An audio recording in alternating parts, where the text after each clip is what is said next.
And welcome everybody to the preview show when it comes to the postseason of PCS Summer. I'm Opal, joined alongside by Briz. Briz, we had a bunch of action over the past couple of weeks here when it came to our second half of the season, but now get ourselves prepped and ready and also take a look back here of all the action that we've had in summer. Yeah, definitely has been a bit of a tumultuous split for every team involved, and of course following some of the redemption arcs, the heartbreaks as well. Really, really cool to see, but of course just no idea what to expect from playoffs at the moment. Yeah, playoffs, it's kind of very similar to what we saw back in our summer split. It was kind of up in the air when it came into our standings overall. Let's go ahead and take a look back at how the season panned out. When it came to the top of the table, it was Taipei J-Team. They looked reinvigorated after their spring performance that many looked back upon, saying that looked like a bit of a disappointment. But right behind them, there was AHQ, PSG, and Machi. Yeah, and I do like to talk about top 4 quite a bit, of course, but I do want to also touch on the fact that start of the split, we had HKA making their meteoric rise, and then just taking that kind of free fall down the standings as the weeks did tick by. Pretty surprising they're as low as 7th, but definitely do have a lot of potential for an upset there, but of course are behind J-Team when it comes to playing for the throne. Yeah, and let's take a look back actually at some of the individual player stats. And at the top of our kills, when it came to the standings of the PCS, J-Team kind of reigned supreme. The top 3 slots all owned to them. Lilvi at the top there with 110 overall. Yeah, my guy playing Civet, every team fight he gets the opportunity. Really, really beautiful, right-clicking all the way down. Happy to see him whack out a couple of the more unconventional marksmen in the bottom lane, of course. And yeah, definitely do see this team funnel kills into him, which is why it's surprising that Nestie's as high as 3rd, considering we've seen him relegated to more of a utility role, while Rest and Lil V did kind of transition into these big carry threats. Yeah, and then there's other portions of that team, of course, where the assists rolled in, and that was, of course, Woody as well as Hana from the jungle for Taipei J-Team. On top of that, there's still an ST, like we mentioned, more of those utility S champions still picking up those assist numbers. Yeah, definitely surprising to see J-Team so prominently here, but I think it is the fact that they are kind of playing for that 30-35 minute mark after a couple of very, very volatile team fights. I'm pleasantly surprised to see that Kaiwing's doing well again, though, because we mentioned through PSG's victories, he has been the catalyst on those playmaker supports, like his Thresh, like his Blitzcrank, and definitely he is a player to watch, even when his team isn't doing too hot. Yeah, and you saw here a little here and there, especially during the kills. You also saw some members of PSG up there, and of course, I think that's what we at least expected out of our spring champions, even though they weren't able to take first seed overall when it came to the summer season.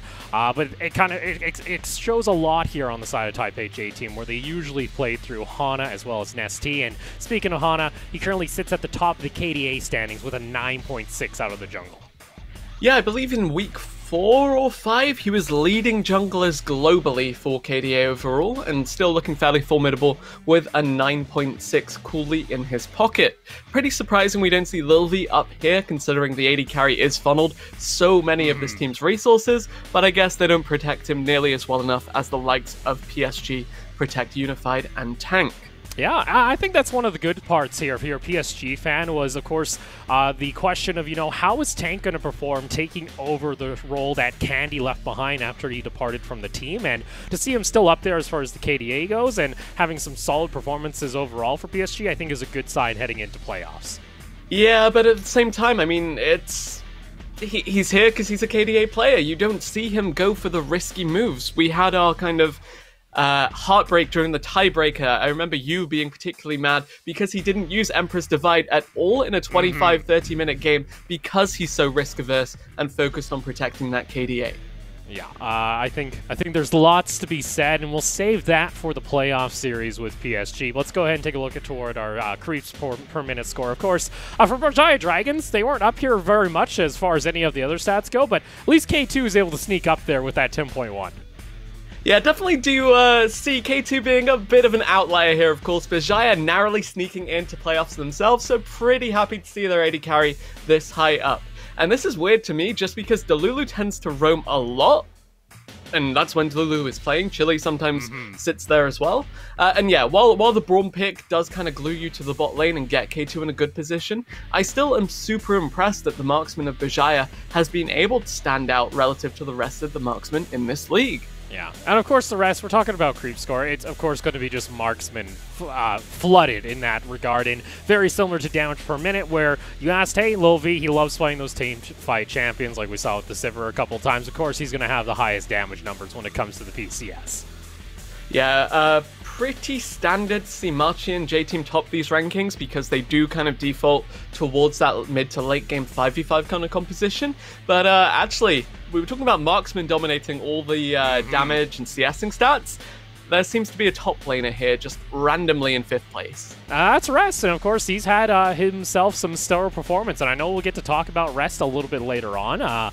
But overall, he's been able to, you know, find himself a lot of high damage dealing champions. Of course, we saw a couple games out of him was, of course, that Kennen where he went for the AP route. So not out of the question for him to have some pretty high damage numbers when you compare to the rest of the top lanes within the PCS. And of course, when we look overall at the PCS, we of course want to look toward what our all-pro team would be when it comes to every position within the PCS. So we asked all the casting teams, all the coaches, and some of the players as well, some of the league operators who they felt were the top performing players when it came to the PCS. And for Rest, he was our top lane, first team top laner. Yeah, definitely have been pleasantly surprised with Rest's comeback here because we saw him last year at Worlds. We said, look, J-Team, it's Fofo's team, but Rest is certainly decent himself. And then that's where we kind of started to build him up, get some expectations behind him, and then he just kind of fell flat alongside the rest of this organization back in spring. However, summer has just been fantastic for him, whether that's with Ziv just stepping back from the HQ starting position at the start of the split, or PSG struggling with Hanabi not really being able to find his footing quite yet. Rest has managed to stand out head and shoulders above the rest of the teams in this competition.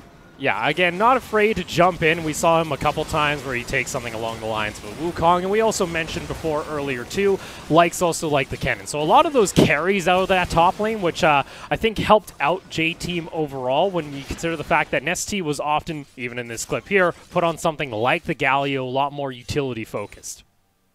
Yeah, you definitely do have to factor in as well that J-Team do tend to play for the mid to late game. And a lot of their early game presence has just been Rest picking a lane bully and going crazy to kind of apply some pressure to let the rest of the team scale up. Just really good flanks from him consistently, always finding the highlight reel play, and just been super happy with how he's been playing the top lane so far this split. And which is good to see, because like you mentioned, this was kind of his opportunity to shine within the PCS when we saw, again, Rest nursing that wrist injury for the first 4 weeks of the summer season. So there wasn't not necessarily a whole lot of competition when it came to, you know, top dog up in top lane on the top side of the map, considering, like we mentioned, that Hanabi was still kind of lost his footing after the mid-season showdown, and Rest really did step up, and I think that's really one of the big turning points when it came to J-Team's performance here in summer.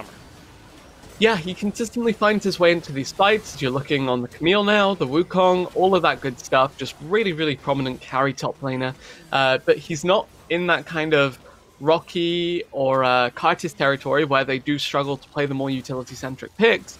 Instead, he's happy to take a tank if it calls for it, but honestly just been the king of carries so far this split. Yeah.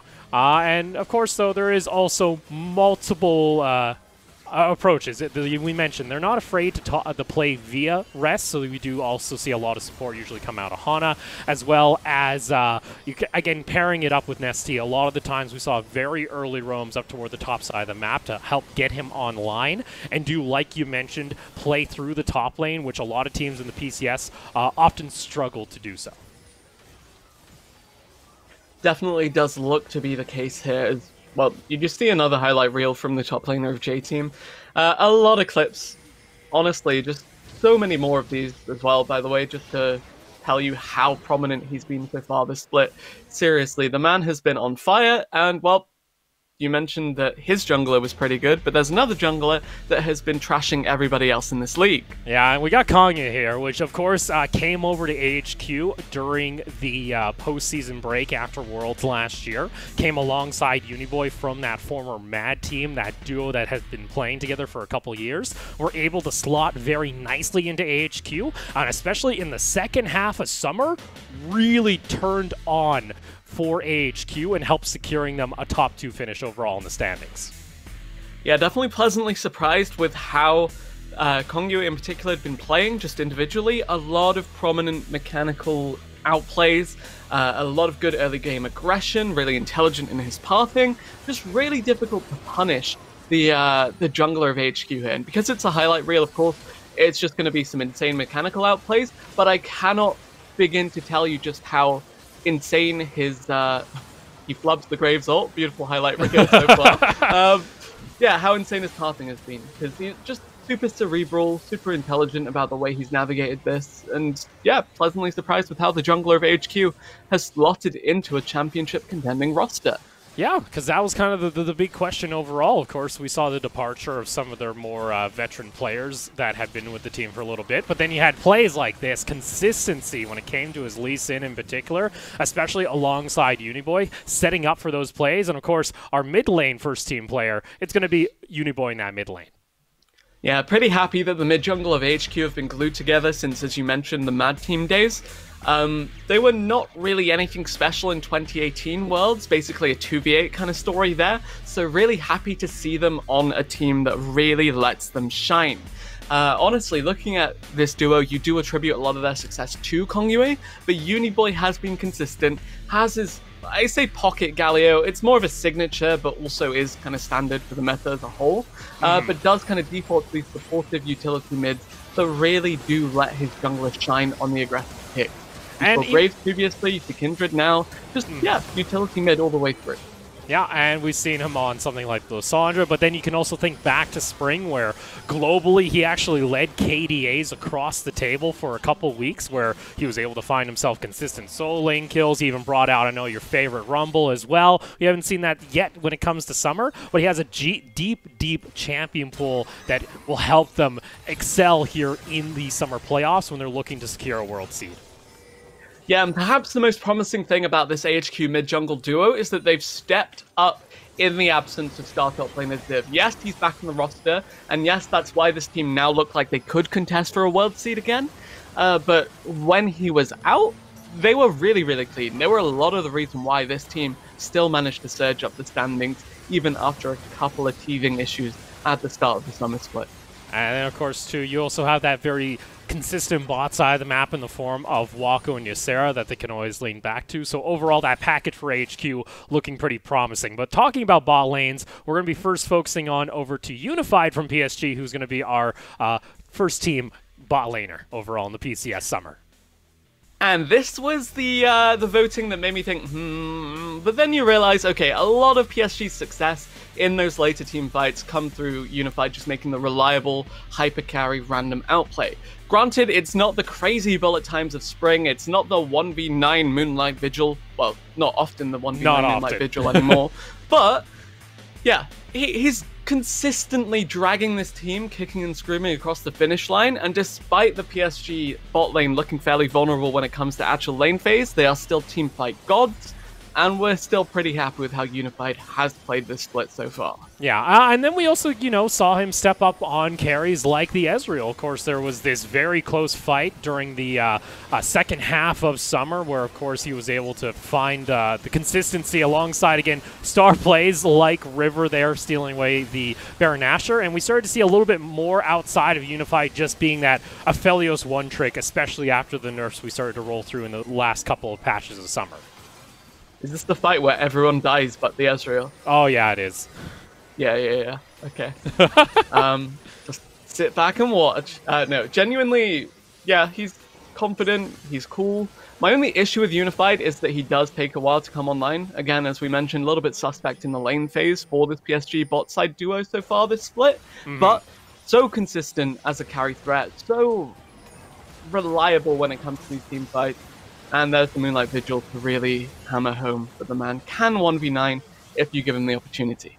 Yeah, and of course, though, when we talk about bot lanes, you do have to factor in, of course, your partner in action when it comes to the to that duo. And of course, with Unified, it's always been Kaiwing. This duo came over from Hong Kong Attitude during the postseason of Worlds last year, and now we're able to find a home back on Talon, now PSG Talon, and of course, we're going to pair them up together when it comes to the top of the table here on our All-Pro team.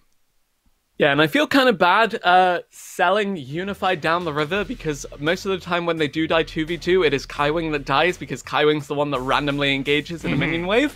But at the same time, Kaiwing has been so good for this PSG lineup that he's the catalyst behind a lot of their successful plays. Whether he's on the Thresh, which he's, by the way, undefeated on, whether he's on, not really the Nautilus, but the Bard is pretty clean. Yeah, just pleasantly surprised with how he kind of dictates the pace of the game and dictates the successes for this PSG lineup practically around the support role. Yeah, because you saw there, 82% kill participation on average. Like, the guy is usually part of that team's success every time when it comes to team fights, whether it's with massive Bard ultimates or some insane Thresh hooks that we have seen time and time again when we've seen the play out of PSG. Classic Kaiwing face check to really win a team fight in favor of PSG, I guess. You know, cementing that playstyle where we kind of mentioned, hey, you know, sometimes Kaiwing could look a little bit out of place, but luckily the rest of the squad usually follows through. Yeah, the 3-man play there was pretty cool, I guess. Nice hook as well.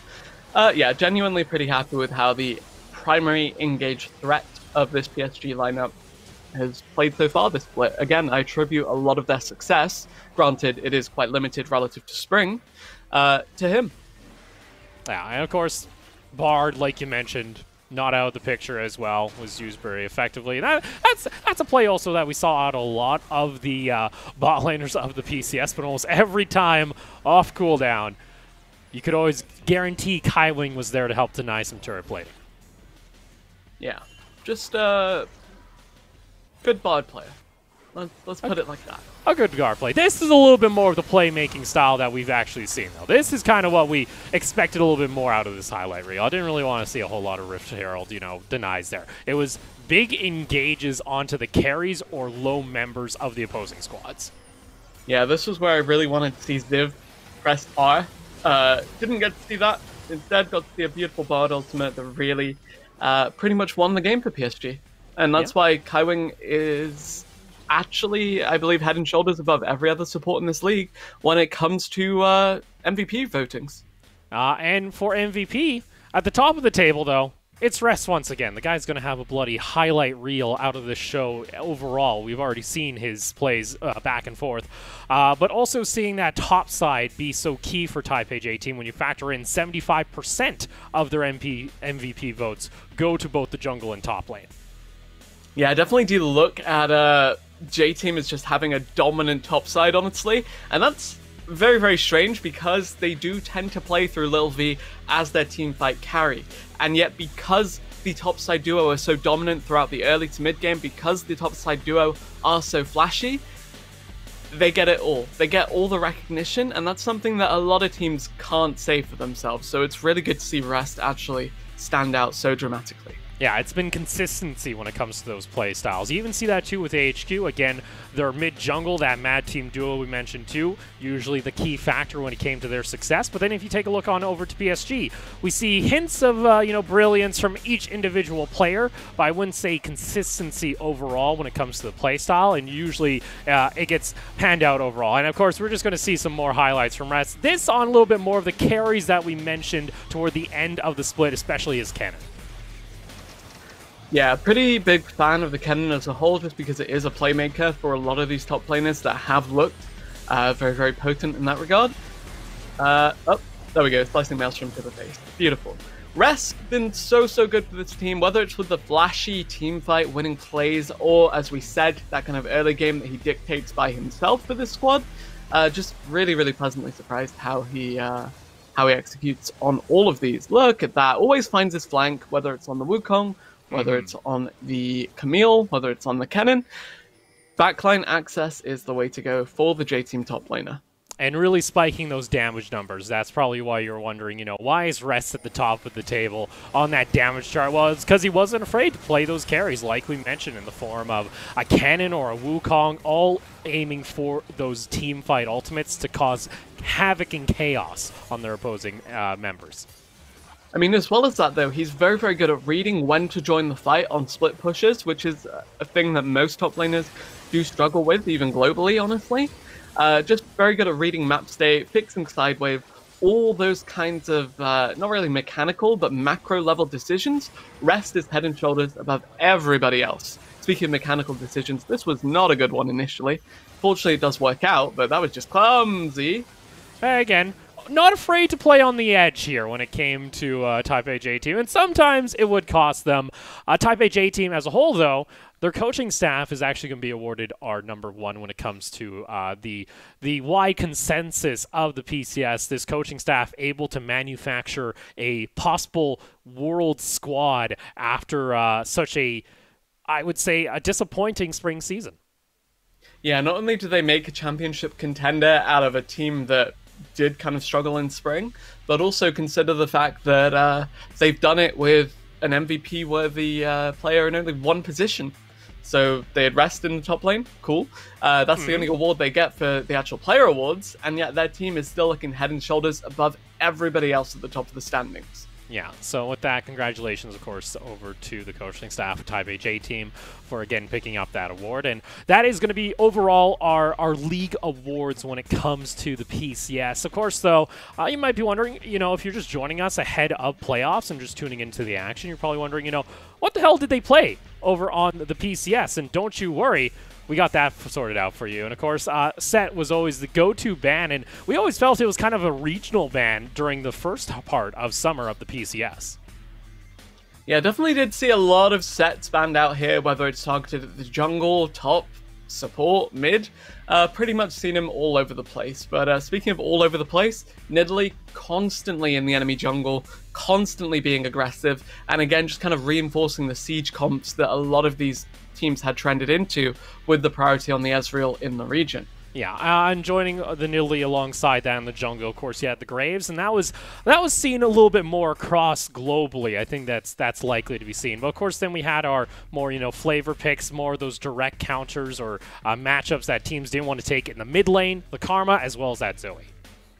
Yeah, I think the Aphelios would be up here had we not accelerated through the patches so quickly, because he did get quite a couple of nerfs throughout the split. And as well as that, just because a lot of AD carries had risen in prominence alongside him, it does mean the ban there is a little bit less appealing, but definitely do still look at Graves and Nidalee as being the king and queen of the jungle, respectively. The king of bot lane, though, when it came to pick rate, of course, it was going to be Thresh. We mentioned, Kaiwing, absolutely loved the champion. It was usually the go-to, considering a lot of the supports that a lot of players would have liked to pick or had more pocket picks. He was usually one left over, and especially when paired up against with a lot of these AD carries like Aphelios and, of course, Caitlyn joining us later on during the last couple of weeks of play. They needed a lot of safety in that bot lane.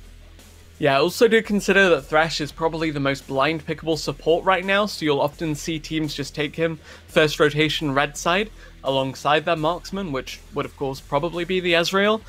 Could also be the Aphelios, but there is one champion here that's kind of glaring out at us in the 5th place.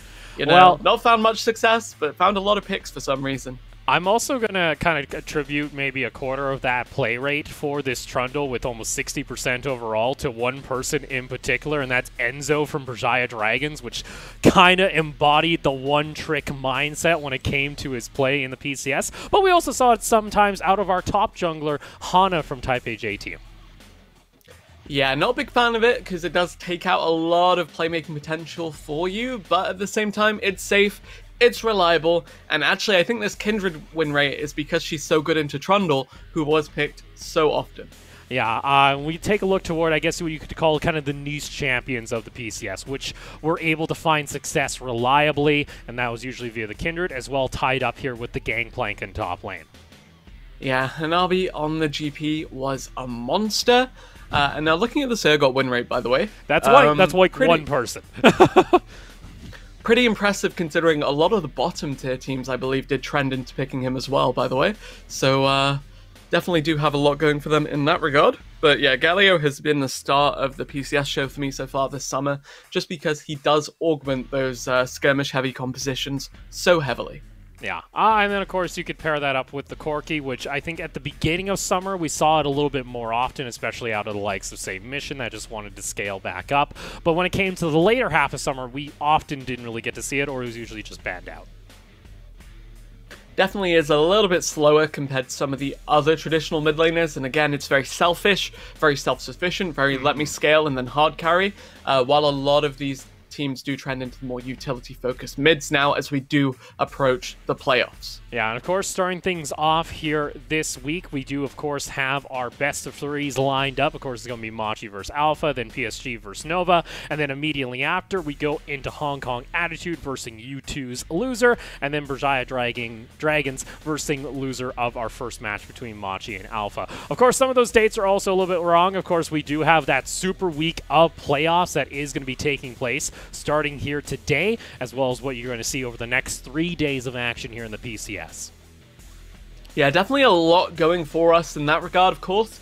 And looking at the matchups in that round one, I believe it's pretty clear-cut that PSG will make it over Nova. But at the same time, if there ever were a top team that would drop against a lower seed, I think Machi are the ones that could find themselves very, very, very suspect when it comes to that, especially matched up to the wild card that is Alpha.